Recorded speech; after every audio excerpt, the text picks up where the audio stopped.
On this episode of the Conscious Creator Podcast, we chat with another amazing human, Dr. Nima Rahmany.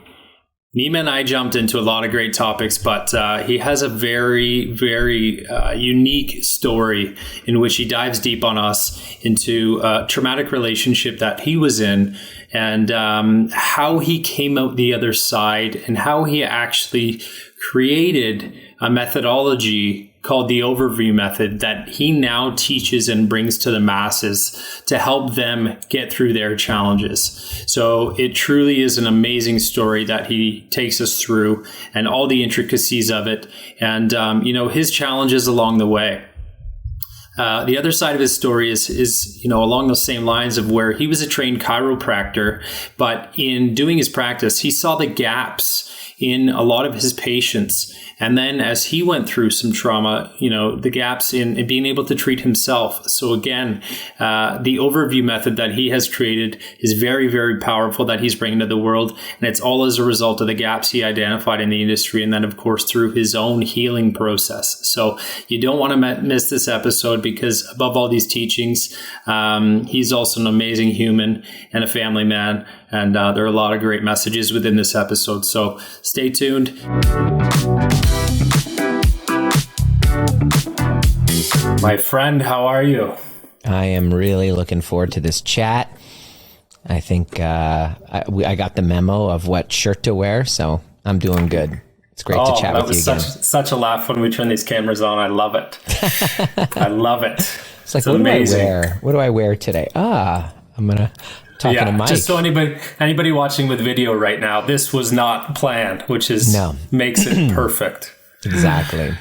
Before we dive in, I actually just implemented this last episode, but I absolutely love it. I think, anybody we're going to have on this podcast and have had on have very full lives.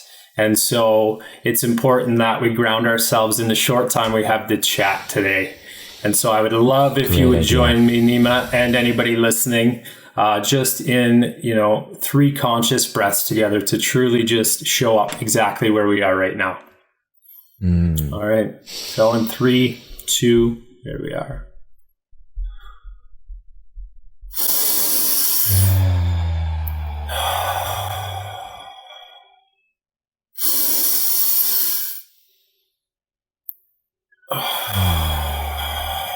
And one more.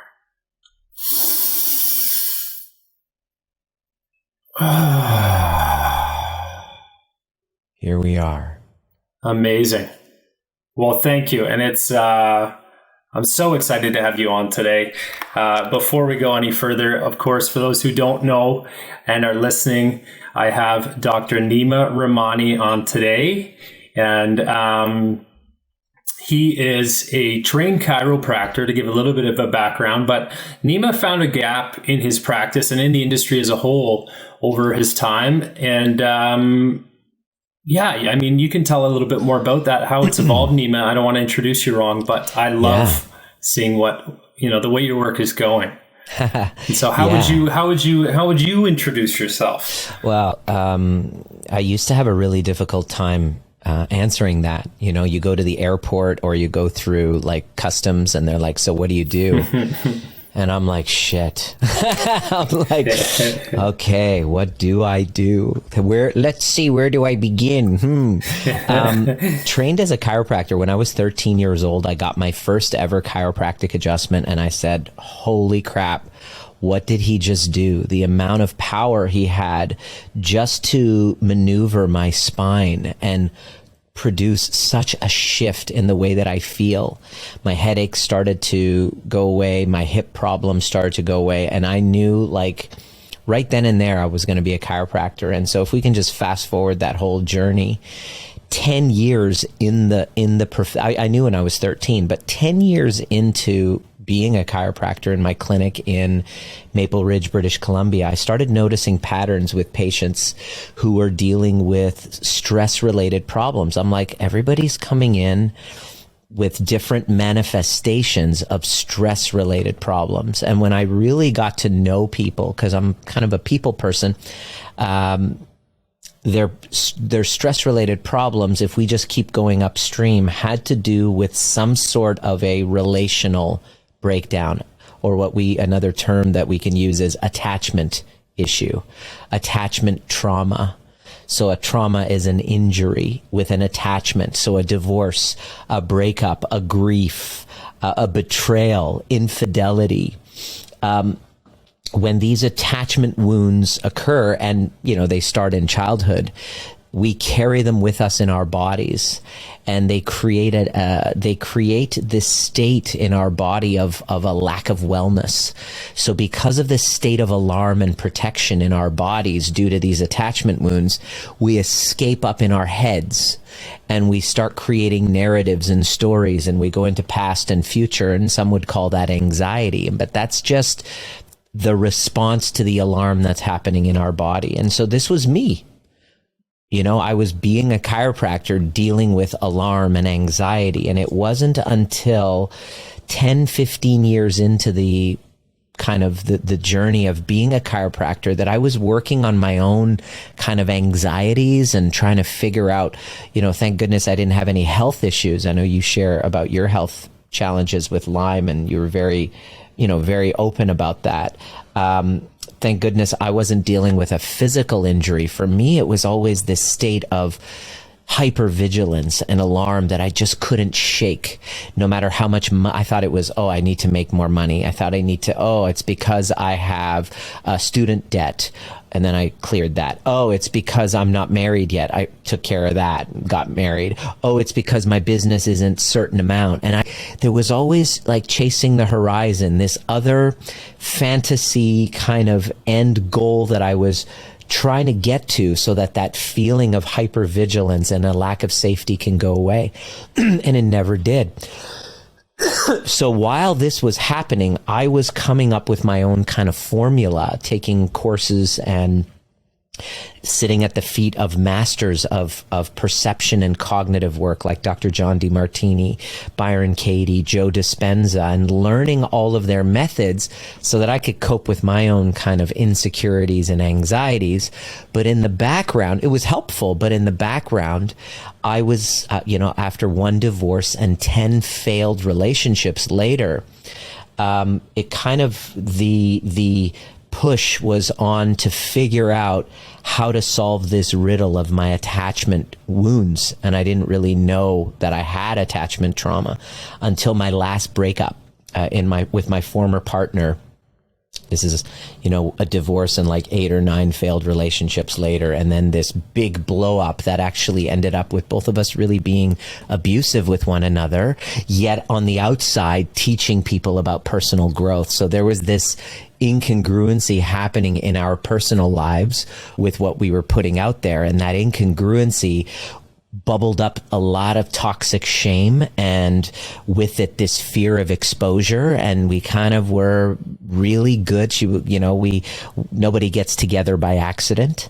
And we got together, to kind of bubble up these wounds. And after this, this really, in March of 2018, this really volatile breakdown of our relationship had me going, okay, what the fuck just happened? I stopped doing everything that I usually use to distract myself from that anxiety, which is being really good at coaching people, rescuing other people, doing events and working on other people. And I just went inside and I realized that somatically I was holding on to some severe attachment trauma that happened long before I was even verbal. Long before I had the language to even describe it, that any cognitive tools, any talk therapy or coaching that was mindset based. So this is childhood, you mean? Childhood trauma, yeah. Any of that couldn't have addressed because it was in my body. And so it opened up an entire new world for me of somatic healing and integrating with my shadow and inner child and polyvagal theory and attachment theory. And I just went in a whole new direction. And last year retired from chiropractic, and now I'm a interpersonal trauma specialist, and studying to become a somatic experiencing practitioner. So hands-on stuff, but really going upstream for the root cause of most chronic illnesses, the root cause of most chronic fatigue, anxiety, depression. If you just go upstream, there's a trauma, which is a separation from self that happens with early childhood wounding. And what I do is I help people reconnect with those insecure attachments so that they can create healthy, secure attachments in their lives. And before I felt confident in telling that story, I had to first see if it actually worked. And so now I'm also a husband and a father of, at the recording of this, a 21 month old beautiful baby boy named Dominic, and my wife. I'm a husband and a father. And now I just tell people about my story and helping people break trauma bonds as a interpersonal trauma specialist. Well, I love that. That's amazing. And we'll dive deeper on that piece. But I want to say first and foremost, it's very courageous for you to take even that change. You know, most of us, when we get trained in a field, in a career, in anything where our path is unfolding, we just go through it, even if you identify those gaps, right? But for you to see it, and then not only just, you know, start to play with it, but look at yourself and look inward and say, this is me that is experiencing this, and obviously seeing it in your patients as well. So, I mean, hats off for that. That's incredible. And now it was a scary leap. Yeah, it was a scary leap. And my parents thought I was absolutely insane. Making 6-figure, really comfortable salary, running a chiropractic clinic. It just wasn't fulfilling for me. And I knew that there was a missing piece. There was a gap in the healthcare system that I really wanted to fill, even though I didn't have the data to prove that I could. I just went for it, and here I am now. I run a global community of cycle breakers who are dedicated to breaking cycles of intergenerational trauma so that it doesn't pass on to the children unconsciously through no fault of our own. Yeah, I think it is. Yeah, absolutely. It's such important courageous work. It's courageous work, isn't it, to take responsibility, not blame for, what's happened to us, to take responsibility and put it in the context of kind of intergenerational kind of curses we can use, curses/blessings that help us awaken to and ascend to really what it is we're here to do. And this is what I'm here to do. Tell that story. Yeah. Well, that's powerful, and people don't realize the healing happens, even if it's a generation later, right? And it happens backwards. If you're healing what happened, or if your parent is doing that healing, that it affects you, or vice versa. If you're doing that healing of something they had done to you, that it affects them, and that's where it's such powerful and important work. So I'm so glad when I come across people that are recognizing that and doing that work, because it's rare. It is rare. It takes a lot of courage, because most of us kind of live in fantasy land where we have this hope, which is very passive. It's like a passive type of hope that someone's going to come and save us and rescue us. And once you realize the impact of these generational wounds and how, without actually dealing with it, we're unconsciously passing it down to the next generation, those who get it, they wake up and they put their hands up and they say, I'm ready to break the cycle, even though it's difficult. I'm ready to join those younger parts of myself that I abandoned in service of safety and validation and approval. And the work that I'm doing isn't only for my son. It actually upstream towards my parents as well. They're benefiting from the work that they're refusing to do, my work that they refuse or they don't have access to doing. Well, unfortunately, that's what happens with a lot of our parents. It's even if they have the access, they're how many years in of creating habits and are quite stubborn.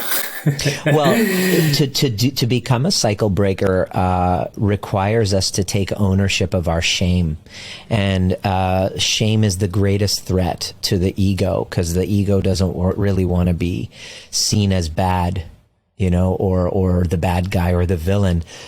So it's almost like to do the work is, it feels like taking blame, right? And nobody wants to do that. So our ego kind of turns away, and, people will say things like, oh, I'd like my kids, I want to pay for my kids to go and do the work.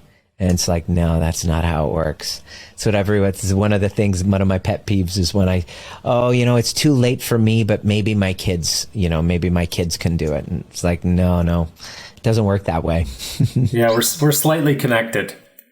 Yeah, 100%.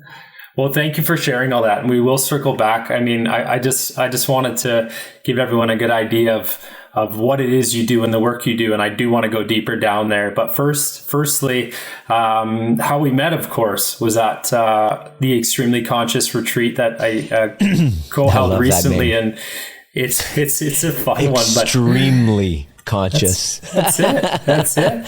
How conscious of you to say. How conscious of us to admit that we're extremely above. Yeah, exactly.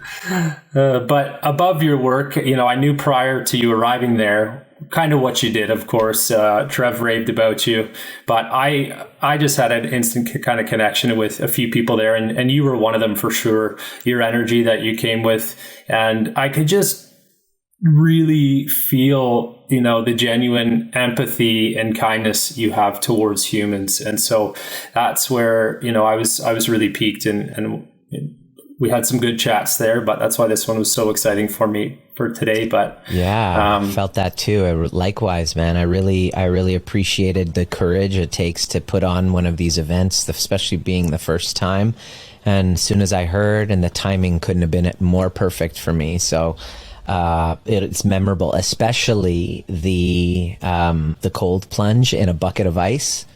Dear Lord, that was so amazing. We were in it at the same time, weren't we? We were. And what I found neat about the weekend is, each individual that came, we talked to them about what was most powerful for them, and everybody kind of attached to a different part of it. It wasn't like, a common thread of, oh, that was most powerful for everybody. And this, it was different. And so that was awesome. I loved hearing, of course, you shared with... Yeah, go ahead. Finish. I was just going to say, go. You first. You've shared with me, of course, how and why that was so powerful for you. Yeah, I was going to say, it was powerful for me because right when I dropped into that bucket of ice, and we've heard of that, Wim Hof, and I've done cold plunges before, but I never really liked them. This time was a really special one for me because I was confronted by a lot before. In that weekend, it was a big weekend for me because I was going to be on a really important, it was kind of like a date that was circled in my calendar where a lot of like this question mark, this big mystery about which direction my life was going to lead was going to be answered the very next day after that weekend. So I went in with a special intention to really lean into the most uncomfortable part of it, which was dunking myself into a bucket of ice water. And so the first 30 seconds, I didn't think that I could make it. You were like, 5 minutes? Are you kidding me? But then what it was a confirmation of all of the inner work that I had been doing with my somatics, with breath, with body, with my ego, with my shadows. I was able to really catch the benefit, the fruits of our labor. And you don't see, really highlighted for me, that you don't see the benefits of your inner work until you're going through a really difficult time and you realize that who you are in the face of this adversity is different than who you used to be. So when it was done, I was in there and I was just zoned into my breath and zoned into kind of like, expanding my capacity for the pain. And then somebody said, I think it was Gavin, he said, it's 5 minutes, you're done. And then I was like, are you kidding? Oh my gosh, I could stay another 5 minutes in here. And I realized in that moment how my capacity for discomfort was so much bigger than it used to be. And of course, you get the little bit of the dopamine high after doing a cold plunge. So it was a really exhilarating experience. And so just last week, I took my son and my wife, we went to the river, Capilano River at Glen Valley Canyon, and I did one of those. It wasn't as cold as the ice bucket, but I'm hooked. I'm hooked on it now. So thank you for that. I love it. And I love hearing the experiences of it because, Trev and I have talked, we've been doing it since March consistently. I've done it for the last year and a bit in my backyard, but between him and I, and it was -6 out. Right. But one thing we talk about is exactly as you just brought up, where it arrives in the different elements in our life. Right? When we come across these challenging moments and we're like, oh, if I can do that, I can do this. Right? It's that comparing piece. Yeah. I think each of us, the exercise of overriding the voices that say that we can't, if we make a habit, not just like the physical exercise and the physicality of it is very important. There's a lot of research that says, strenuous exercise is good for you, or cold plunging has a lot of benefits, and it boosts and activates dopamine, like an endogenous dopamine, not like taking cocaine. It's like a good kind of a steady endogenous dopamine and opiates. But really the main value that I'm seeing now is the impact on the mindset, the impact on my ability to override the voices in my head that say, you can't do it, it's too much. And so it's all about grit. So this is kind of like an exercise of expanding grit, which research has shown is the main predictor of, successful, fulfilling life, is just your ability to just stay consistent, do hard shit and stay with it and have a growth mindset through difficult challenges. So that is what the real draw is for me. Yeah, absolutely. And I love that. And going down that route a little bit, I know you've had to do a lot of hard shit recently. Do you want to maybe rewind and tell your story a little bit on, of course, what led you to the day after the weekend? Absolutely. I'm still unpacking it. So in the recording of this, it's still not finished. So please forgive me if I don't sound like I'm speaking from a scar rather than a wound. So I'm going to take a chance and really share it anyway. Appreciate it. My ex and I, my former partner and I, were involved in a trauma bond. This is why it's so important for me to share this. And what happens in a trauma bond is both of you tripwire each other's childhood woundings, and there's volatility that stems, my desire to leave, my avoidant. I was a anxious avoidant type of, I was insecure avoidant attachment style. So I would want to leave, and she was the anxious attachment, which was huge abandonment wound. So if I leave, if I need space, she would become dysregulated. So there is this dance, this dance of volatile, twisted dance that happens in most what they call toxic relationships. I just call it a trauma bond now, where you're both activating each other's childhood wounds. And when it happens, 3/4 of your brain shuts off and you regress to childhood, to behaving like children. And so in our case, there would happen situationally where things would get so volatile that it got physical between us. And so the real gift of what happened between us was our ability to repair and both take ownership for it. That she was able to own that, look, you know, yes, it's not okay for things to get physical, but both of us are being abusive to one another, to barricade the door, to get in front, to completely overstep someone's request for space. You know, abuse comes in many different forms, and we were both abusive to one another. And so we would keep repairing, but we didn't have the tools at the time because we were just kind of cognitive methodologies to help. We say, all right, you know, the cycle of abuse would continue again and again with the love bombing, with the honeymoon phase. And then we would get into the tension building, and then there would be an explosion. And then all of a sudden, deep regret and shame. And we would go through this again and again, both parties taking full responsibility, not blame. This is the key. There's no excuse. This is not to excuse bad behavior. There's no excuse for it.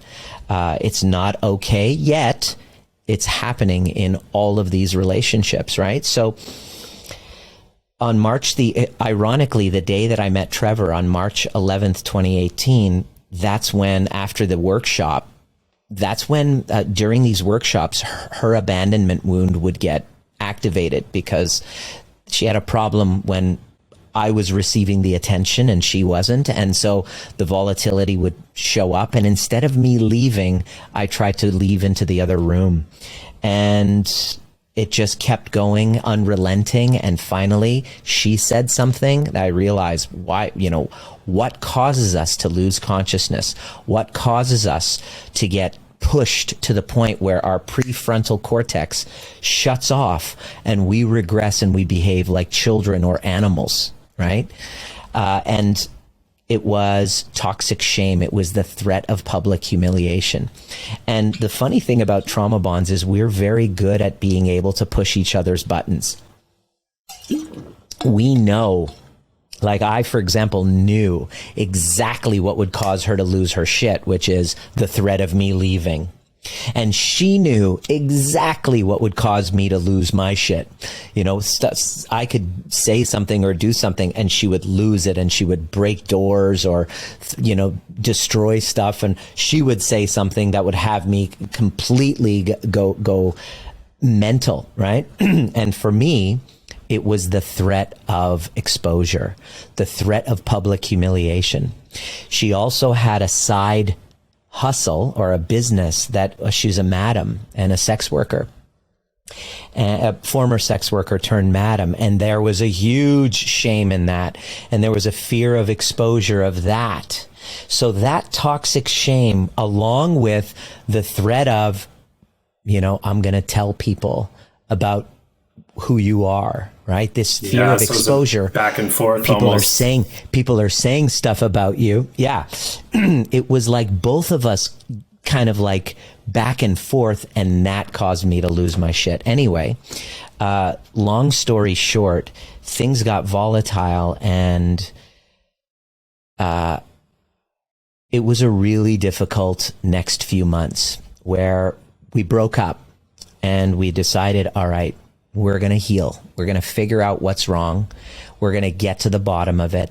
We came to our community and we shared this very vulnerably, that we have and we both taking full ownership for our part in the volatile dynamic. At first, we were set up as a very close team, talking about it, doing therapy, anger management courses together. We're going to find out, all right, so what causes this? We really wanted to get to the bottom of to work to come back together, or just working so that you can work through it or not defined? Good question. This was the not defined factor, which was, should we stay or should I go? This is why the question of should I stay or go is a big question. So we hired female coaches, male coaches. We did anger management, John DeMartini's work. We did all of this so that we can find out, is it better for us to stay or is it better to leave? Now, we also did a landmark self-expression leadership course where we both had the intention of taking full ownership. This was even her idea. She said we should do kind of like a talk, a symposium, a relationship symposium, where both of us get up and speak about it, because she was realizing, because when it happened, everybody was just, because of the Me Too thing, everybody was quick to gang up on me and protect her, where she was like, wait a second, there's two sides to this, you know? And we were both kind of like, we were both involved. She was fully on board. But in my case, my intent, if I could be honest, was to kind of like settle things down and get to a point where I remember asking my therapist, I remember saying, all right, how do I know that this little thing within me is healed? And she said, by getting triggered again and behaving totally differently. And I was like, oh shit.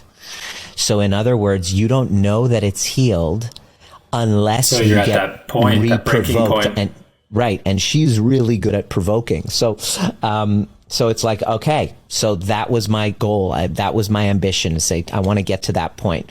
So in that time, were we together? We were together, not technically. We were broken apart, but it was in limbo.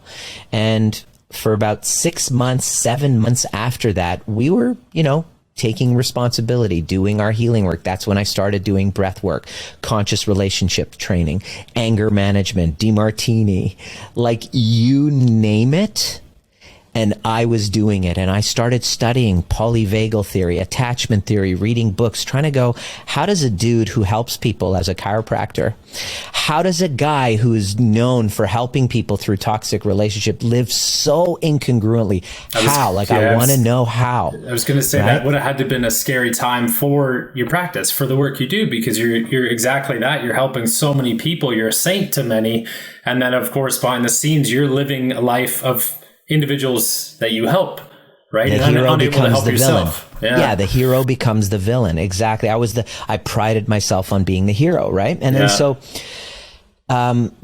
so what happens is, when we were working as a team on this, I wasn't helping other people. I stopped working for 6 months. That was scary for me.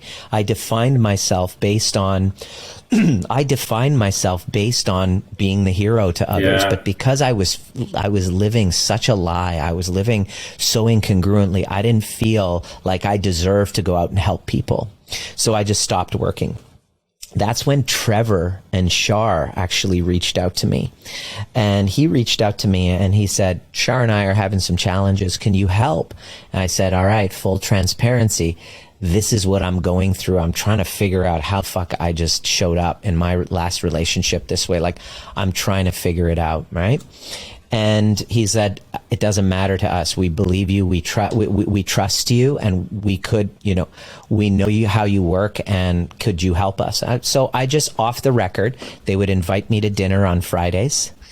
They would make ribs and corn or whatever, and we would have like a barbecue, and then I would sit down and I would just put them through everything that I was integrating and learning. And, the rest is history. Their relationship got better. Trevor started a kind of like an entrepreneur's kind of program, and they all had budding entrepreneurs, and had mindset issues. So I became the weekly group call on mindset. I became part of that. While I was off, I was just volunteering. I thought part of my healing, there was one school of thought was, what right do you have if you're so incongruent in helping other people? That was one school of thought. There's a lot of guilt and shame over that. The other school of thought is, all right, just be fully transparent with your journey. And part of your healing is giving your gift, because you do have a gift. There is something that you're very, very good at, which is helping other people, as long as you're fully transparent with it. And so I was 100% transparent with Trevor's group and community. And in my healing journey, I was like, look, I'm on a healing journey too, but I'm here to hold space for you guys in this container every week. So it was amazing. It was a beautiful part of my healing. It helped add on. I created a new model of healing called the path to being a cycle breaker that I didn't have before. Of course, the obstacle became the path and the way. And slowly I started regaining my strength and my power because my nervous system was complete shutdown of shame. And all of these somatic methods help pull me out of that kind of collapse freeze response where my body and mind were not working properly. I was completely dissociated. And the relationship, as I found my power, my former partner, her online business as a madam started to go spin downhill. The laws started to change in the United States and it made it illegal. And her only kind of income now was going away. And this caused her, obviously, this caused a great deal of destabilization. And in that moment, I started realizing this is not the right relationship. Should I stay or go? In other words, the answer to should I stay or go is answered on the other side of doing the work. And as I did the work, I realized she was my greatest teacher for exactly where I was there. But it's time to pull away. And my energy started pulling away and I started kind of seeing other people and very transparent and moving out of the place was a difficult moment. Me trying to leave was actually quite volatile when that brought up all of her anxious attachment. And there was a little bit of a physical kind of get off of me type of thing as I'm trying to leave. But it was pure validation that I made the right call. And slowly, as I pulled away and just started telling my story, I was very upfront. I talked to everybody. We talked to our community. There's text messages, me admitting to everything. I wasn't hiding it. I wasn't being, covert about it. I just wanted to tell my story. And all of a sudden, when the perception came, as I'm out there sharing my story again and again, she had felt the energy pulling away, and immediately, guess what happened? Probably a reaction of some sort. Yes. So I didn't know this at the time. I didn't expect it. But when certain personality types and because of trauma, when you activate their trigger, I'm not going to put any diagnoses and labels on anybody. When you activate their abandonment wound, all of a sudden there's a shift of identity that happens. And all of a sudden now, based on all of that, I became the villain. And her story shifted and she became a survivor of domestic violence. And she became the victim and zero responsibility. All of a sudden, the narrative completely changed. And there was shutdown. There was no communication, which I was okay with. I was like, oh, okay. Because I was kind of hoping for working on things yourself and in a better place. Yeah. I was working to kind of move forward. And then, when she perceived that there was that happening, boom, she shut down communication and then files a police report and then sues me for spousal. So I didn't know it at the time. I moved on, about 8 months later, I meet my Diana in Victoria and we get married about 6 months later.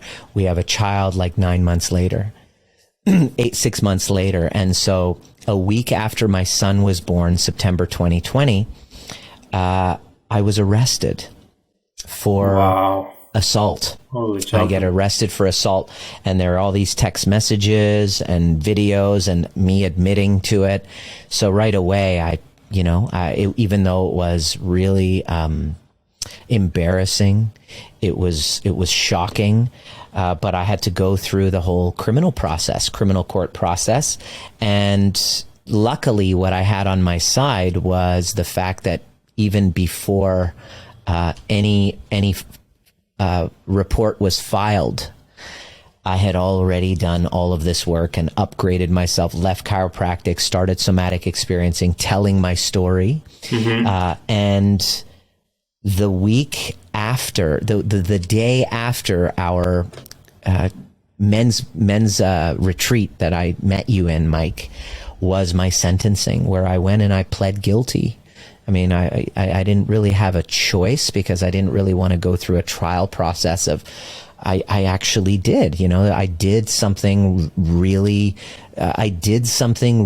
embarrassing and something that I deeply regret, which is I slapped my ex. And unfortunately, we were a team working on not, obviously not repeating it and making sure that we could help other people. Yeah. So that they didn't have to find themselves in this process, and use our story to help teach people how to untangle. And then, based on things not going exactly as she really wanted, now I'm facing, criminal charges.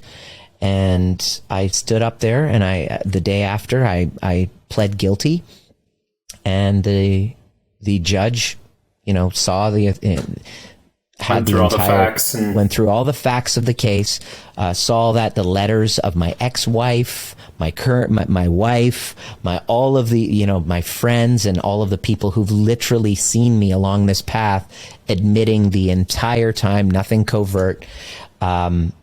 And she said, yeah, it doesn't really benefit the public to give you a record. And I was like, you'll never see me here again, but I'm really keen on teaching people the story of how these dynamics happen, instead of pointing fingers and laying blame, which is not her fault. It's not my fault. This is not a fault conversation. This is really about healing. And I'm in a really unique situation, because there's not a lot of guys, because I've wanted to tell my story so long since it happened, but my wife, my lawyer, everybody was like, don't say anything, don't admit to a crime, and put yourself in the line of fire. But with her filing the report, the blessing in that is that I can speak freely about it. I can share my journey. I can say what I did. I can talk about, why somebody who helps other people can show up in these dynamics. And the truth of the matter is, it can happen to any one of us if we're unconscious. And that's why I'm so passionate about teaching people how to dismantle from trauma bonds and how to break the cycle of abuse. And you can't break the cycle of abuse by pointing a finger. You can only break the cycle by taking ownership and responsibility, not blame. You got to take the word fault and blame, and you got to throw it out the window. A lot of times people are thinking that I'm blaming the victim. I'm not. She's just as innocent. She's completely innocent. She's innocently at the effect of her traumas. In fact, one of the things that she said when we did family constellations was one of the things we did together when we were working as a team. We got around in a circle. My good friend Dr. Russell Kennedy was there too, and everybody was sharing what happened. And I said, I'm here because me and my partner here, we got into a dynamic in our relationship where I became violent, and I really want to find out why and how we can sort this out, right? And all the women in the group were very really appreciative of how forthcoming I was.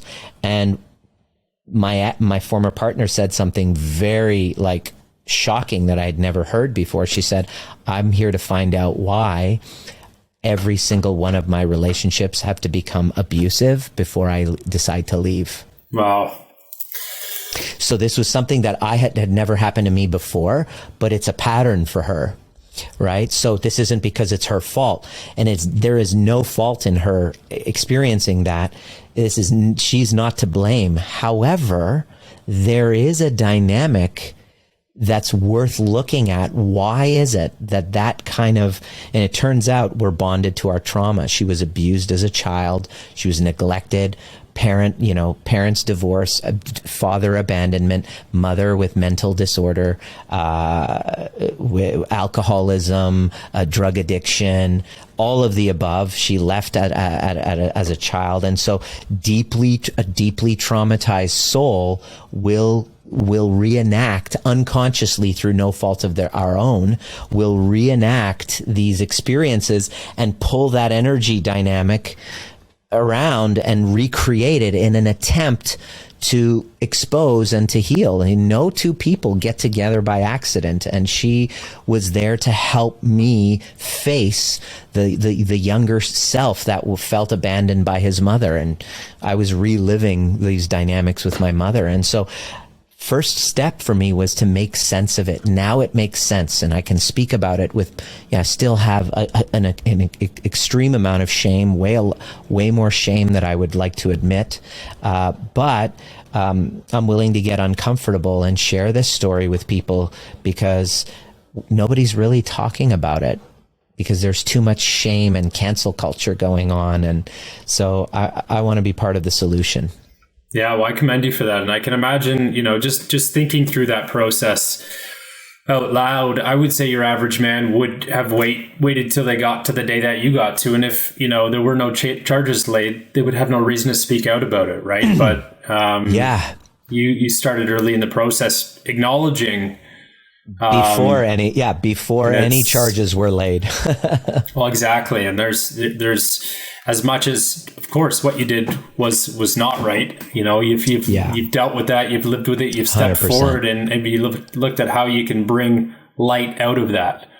Right. And I had no choice. Yeah.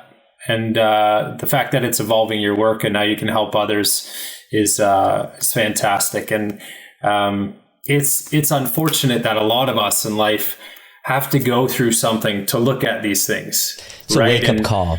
Yeah. Totally. And so what I do love about when events like this and trauma and all of these things are turned into work is, the inspiration, of course, is to hopefully help others start this work before that stuff happens, so they don't have to go through similar events. The problem is with that is that I had started work before. Yeah. I just was doing it at a cognitive level. This is why I retired from chiropractic, and now I'm becoming a somatic experiencing practitioner, because the level of work that we do, like talk therapy and cognitive therapy, we kept doing it. My ex and I, we kept doing it. We took anger management, the volatility. There's a pull. There's a pull that our nervous systems have toward the familiar. I remember even after anger management, my former partner and I would get into arguments, and things were great. Things were totally fine between us. But because her nervous system had found such a safety and security in the chaos of her childhood, and there was a lot of violence, there was, her mother was abusive and just checked out and not there, that I remember there would be times where she would be trying to egg on an argument, and I would ask her, I said, are you trying to get me to, are you trying to poke the bear react right now? It sounds like you're actually trying to get me to react. And I could see her nervous system was really, and she admitted to it. She said, yes, I am. And I was like, oh geez, I got to get out of here. But my fear, here was the thing, is why trauma bonds are so difficult to break free from is because nobody wants to be the bad guy. Right? I knew that if I was going to leave her, then because she was there during my transition out of chiropractic, she was there. So as she was transitioning out of her business of being a madam, she was expecting that I would return the favor. But at that time, I didn't have the capacity, nor did I think that it was healthy for me to be in that situation. So I was afraid to leave. I was like, if I leave her right now in this state, what is she going to do? And I've heard this from hundreds of people, emails, like, I know I have to leave, but I'm afraid to leave. And if you're experiencing that, I see you. I knew that if I was going to leave, there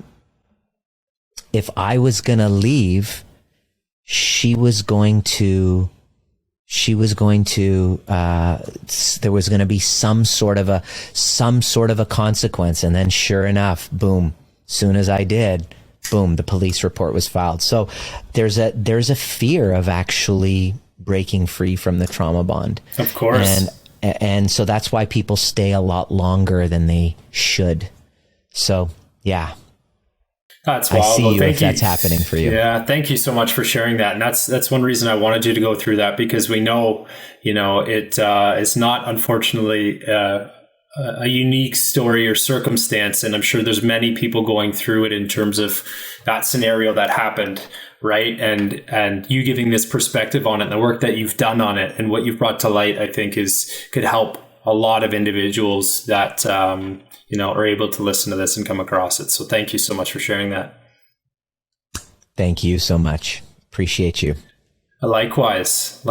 And so today, I mean, let's finish back in that courtroom and the cold plunge. And of course, so we fast forwarded, 4 years, and we had the retreat weekend, and that was kind of I presume your reason for coming to say, regardless of this outcome on Monday, I feel like I'm in a better place, a little more prepared to face this either way. And then you found yourself there, and take us through it a little bit of I guess, your relation I knew that the sentencing where I was going to go and plead guilty wasn't going to be a pleasant experience. It's been something that I had been kind of building up to for years, for the last, 4 years. Imagine having this hanging over your head for 4 years.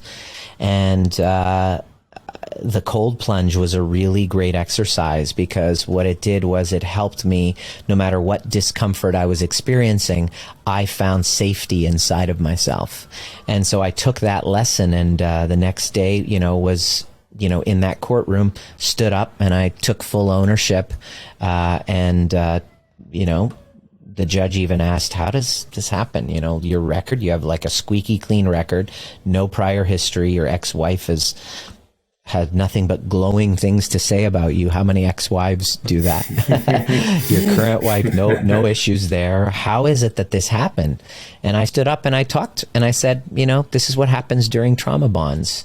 And we get activated, and we're there. Nobody gets together by accident. We activate each other's wounds, and we regress, and our prefrontal cortex shuts off, and we act like little children. And so that was the insight that she, saw, and the work that I've been doing, and the community that I've been running and telling my story. My lawyer even told me, he said, out of all the clients that I've ever worked with, I've never seen somebody with such tremendous insight since their offense date. And so it doesn't, having to sit in the discomfort that this is, part of my journey is not something that I really had in mind. I mean, I was a Sunday school teacher. I was that kid, the peace-loving type of individual. So to feel and to see that I got involved, how was I so blind? How did I not see this coming? Why did I not leave at that time? There was a lot of guilt and shame and self-judgment I had that I've been healing from. And so the cold plunge and the weekend and sharing with you guys what I was dealing with really openly and vulnerably, and then finishing, that day with the best news possible is a really neat kind of next step. And the journey's not finished. Still, we're in that process of, now there's the family courts that I'm dealing with. And all I know is that I have whatever inside of me to be able to handle whatever's in front of me. That's amazing. No, that's great. And there's many people out there that can't say the same. So it's beautiful work that you've done and that you're bringing to the world. Thank you so much. Well, everybody does have it inside of them if they have a growth mindset and they find the right guide. I sure as heck didn't do it alone. I found the right guide. There were several pillars that are necessary to get past the cognitive and to heal and to break this cycle and to gain security, to find security within yourself, and then be able to create a secure relationship. And it's about nervous system regulation, clearing past resentments, learning how to dance with that, what I call dark passenger, which is the ego, and having empathic communication with our younger parts, and having a commitment to kind of like warrior-like discipline, to give compassion towards ourselves, and to have a community around us and a guide, because we can't do it alone. So that's the path towards kind of self-love, self-compassion, and self-trust. No, that's wonderful. And I think a big part of, what we were doing that weekend, and of course the brotherhood that's been created since, is exactly that, right? Is supporting one another, right? And having those other individuals to really call each other up and elevate one another. And but the big piece is support through things like this, because we've all gone through it, in different capacities in childhood or today, and so it's so important. So many people out there don't do the outreach. They try to go through it alone, right? And don't leverage because resources. Of shame. We feel like it's shameful to admit that we kind of need help on the outside. And my mentor, Peter Levine, said, nobody can do it for us, but we can't do it alone. Yeah. Yeah. We are at the top of the hour here, and I'm not sure how you are in time, but you're okay for the moment? I'm okay. Another few minutes left. Excellent. Because I would love to hear... Time for another question. Yeah, I would love to hear briefly before we go into our final two questions that I want to ask you, but I'd love to, if you could give us a synopsis of the overview method, your method that you have developed and kind of what you are bringing to people in the world. Yeah. The overview method is something that I created to help me create secure attachment within myself. It is a cognitive, it's a top-down and a bottom-up methodology to heal attachment wounds, to reunite with the parts of ourselves that we separate from in moments of trauma. And it's a system of returning safety, nervous system regulation back in the body, and a clearing of resentment, regret, and finding power where we once had victimhood. So it's abandoning our victim story and finding power where we once gave it away. And so it's a process, and it's a methodology and a tool that you can use to take a trigger and expand that space between stimulus and response, and then choose an outcome of your new what's it called, identity that you're creating, rather than creating from the old what identity you were attached to previously. Yeah. Mm-hmm. Amazing. And this has all been developed as a result, of course, of what you've been through. All of it. And of your experience. Yeah. Literally every piece of it was put together to help me personally through another obstacle. And so there's a story behind every piece. And now my students over the past couple of years, my students who've been really inspired by the impact of the method on themselves have joined me for a facilitators. I created a 6-month facilitator program for people who have been impacted by it, have seen the results, have felt a complete shift in their nervous system. Their health has gone through the roof, and they're like, holy crap, okay, I'm now ready to help guide other people. So you're empowering others to also deliver the method. Training trainers. Yeah, incredible. Exactly. So because I can't do it alone. So I teach people who have a container of their own community and how to share that message, and then draw in people who are aligned with your story, and then take them through a process so that they can then find their own inner freedom. Wow. I love that. Love to see that growth as well. And you have a message that's that powerful. Thank you, brother.